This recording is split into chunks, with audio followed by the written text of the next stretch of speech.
შეიძლება ბევრს გაუკვირდეს, მაგრამ მე ბატონ არმანიას გაცილებით მაღალი წარმოდგენის ვიყავი და მქონდა იმედი, რომ რაღაცას მაინც გააკეთებდა და სამწუხაროდ იგი ტოვებს შტაბის ცვლილებას უკეთეს შემთხვევაში მხოლოდ რევიზორისა და უარი შემთხვევაში პროკურორის მუდმივად საუბრობს რაღაც გაუგებარ ამბებზე, ნაცვლად იმისა, რომ პროექტები სოციალური ინფრასტრუქტურული განახორციელოს ის დაპირებები, რომელიც უხვად გასცა თბილისში, ჩვენ ეს გვახსოვს, რაიმე მაინც გააკეთოს, გააიაფოს მგზავრობის საფასური მუნიციპალურ ტრანსპორტში მიწისქვეშა გადასასვლელების პროექტების შემუშავება დაიწყოს, მზა პროექტები დახვდა მას მერიაში, იმ პროექტებს ხორცში შეესხას.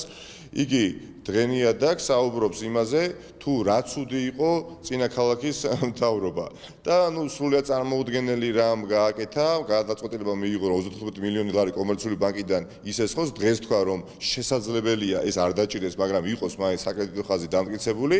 ეს არის სრული ტყვილი, ვინაიდან თანხა არის აბსოლუტურად საკმარისი 400 მილიონი ლარი არის ბიუჯეტში, რომლის დახარჯვა ამ მენეჯმენტისთვის არის წარმოუდგენელი და ახსნა ამას აქვს მარტივი.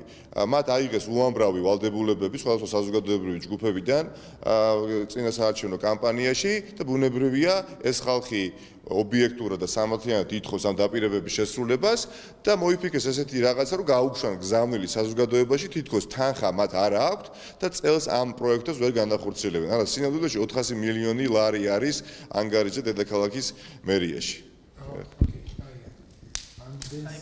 არა, იმედი არ